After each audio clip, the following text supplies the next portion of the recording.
welcome back to my channel. Welcome back to another episode of the Work and Travel series. So basically in today's video we're going to be talking about how to participate in J1 Work and Travel. So if you're interested, go ahead and like, comment, share and subscribe, and let's get into today's video. Alright, so if you're thinking about Work and Travel, there's two things off the bat that you're going to need, right? And those two things are, one, you're going to need an agency, because the J1 Work and Travel program, it's not done independently. You have to go through an agency, so that's one.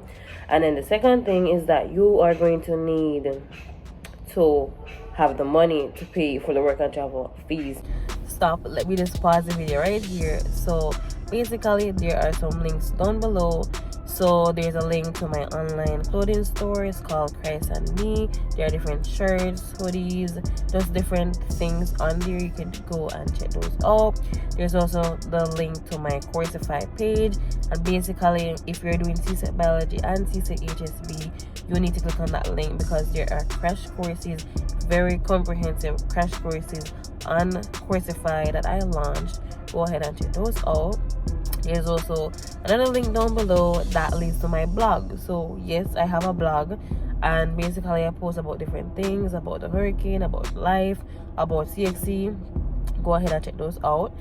So there's also the CXC study guide 2.0. The link is down below. Go ahead and check that out for all the students who are doing their CXCs next year.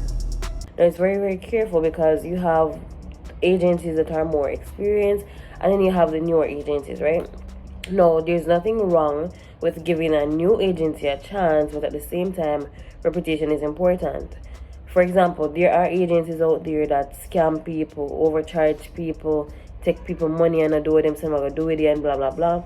So you do not want to fall into that category or that statistic. So what you're gonna do is you're going to go on the ministry's website, and they have the list of approved overseas agencies in Jamaica. They have the list. So if you're planning on going with an agency and you don't see them on that list, do not go with them. It means that the ministry don't care. It means the embassy not gonna care and all that stuff. If you go with one that is not licensed or approved by the government to say, yeah, they are a work and travel agency in Jamaica, right? So yeah, so ministry's website, that's the first place to go. Make sure they are on it, and it will tell you who is operating that business. That's also on the website.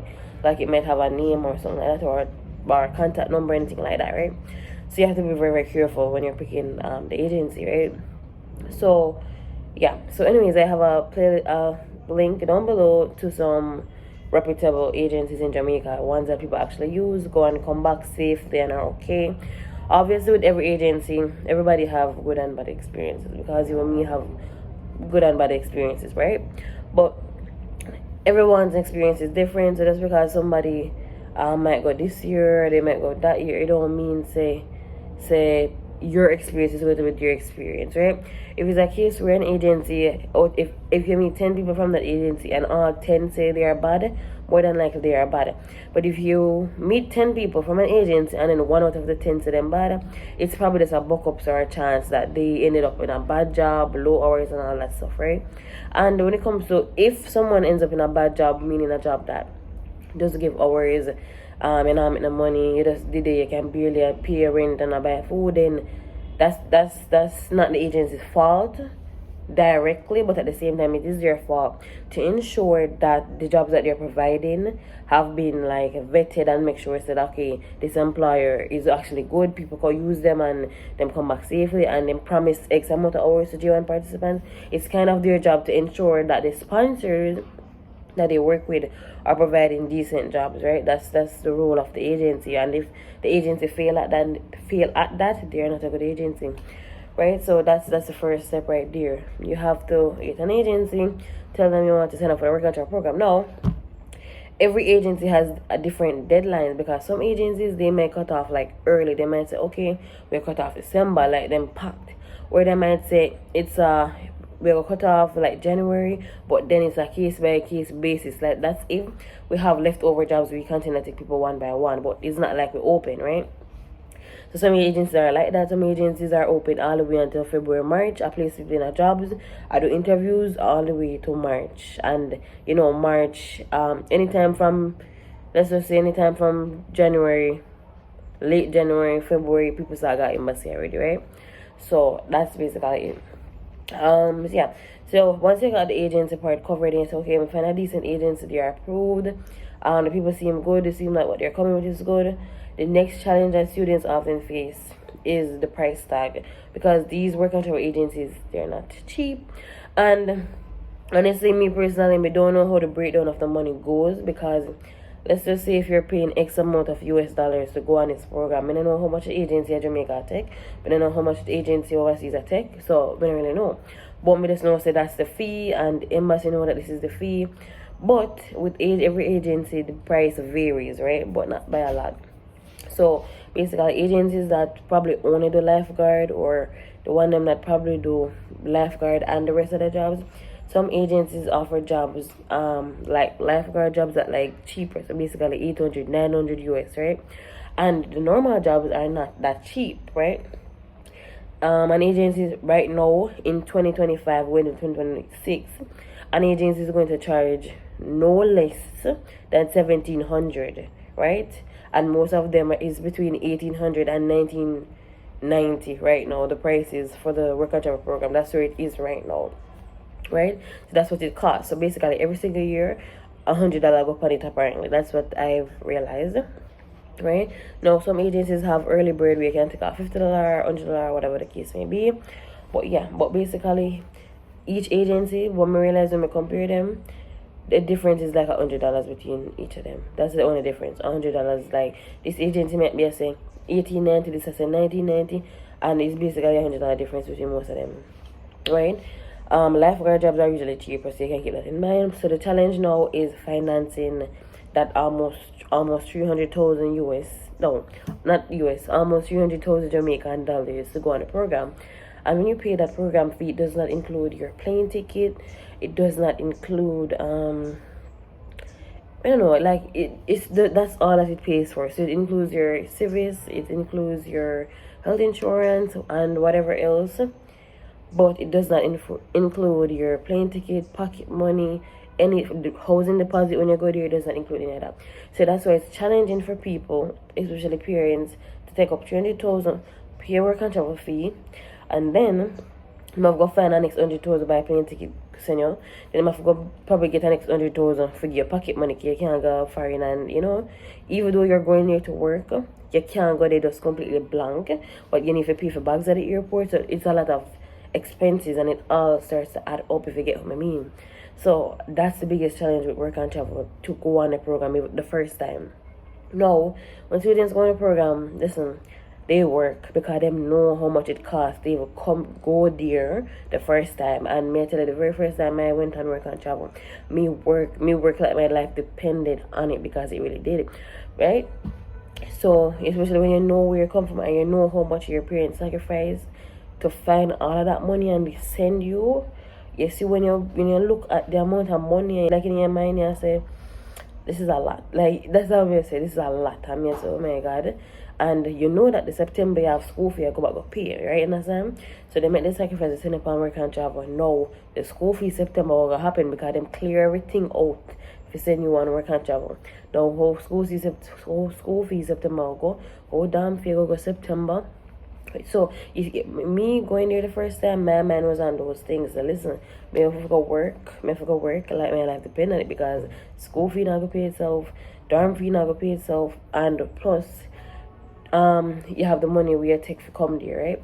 So you look on it, all of that stuff add up. So if you look on the amount of money for the program, and them already put that into you, so it's basically like an investment. So you have to flip the money, if that makes sense. Now, the work and travel program, it is not a money making program.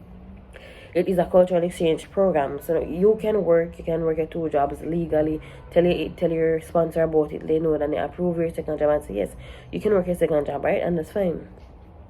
But don't forget the cultural aspect. Now, even though I was there, I worked 2 jobs. Listen, I had the cultural experiences even this year.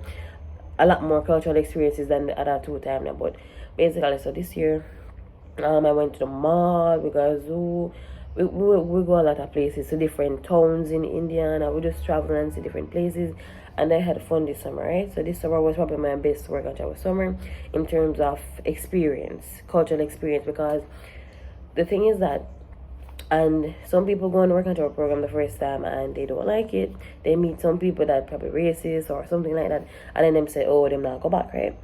No, listen, people go on the program and it's all about where you are, because the times before when I went on work and travel, I went to Wisconsin. This year I went to Indiana, and let me tell you something.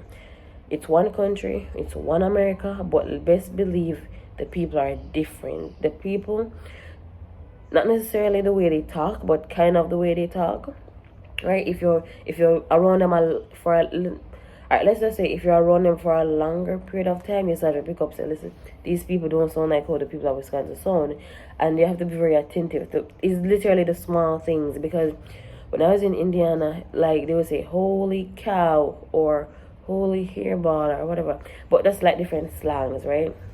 So you cannot get the point, right? So it's different, right? So every state, every city, every town you go in, it's different. Just because you go the first time and you have a bad experience up in Oklahoma or wherever else, or you might even go Minnesota or Michigan and experience bad, you say, I'm not going to work and travel again, and you give up. But what if you take the chance, go another time, and them send you go to Minnesota, and you book up on some really nice people. Then send you go Alaska, and you book up on some really nice people that welcome you and say, hey, and you're friends with you and all that stuff. So it's really a 50-50 chance with the people that you meet. And there's opportunities that can come from America. People go for American travel, they meet some Americans, really nice people. They realize that they work hard and it work out for them, right? So just go on a program, work hard. If you want to participate in work and travel, the first thing is to find an agency, and then the second thing is to find the money to pay that agency. As for the steps that follow afterwards, there's my playlist down below, the work and travel series. I will tell you about picking a job, basically picking a job, getting a job offer, accepting a job offer, going to the embassy, all of that stuff, what to pack. It's in that playlist, so you can go and check that out down below. So yeah, that's basically my little video on how to participate in the work and travel program. You guys can go ahead and check out my Amazon storefront down below. There's also my little clothing line store thing down below. You can also go and check that out. I have, well, this is for C6 students, but for C6 students, there's my course link down below. You can go and check out those courses for C6 biology and C6 HSB. Go ahead and check those out. I don't remember what else. Yeah, but basically, thank you guys so much for watching. Don't forget to like, comment, share, and subscribe. All right, bye guys.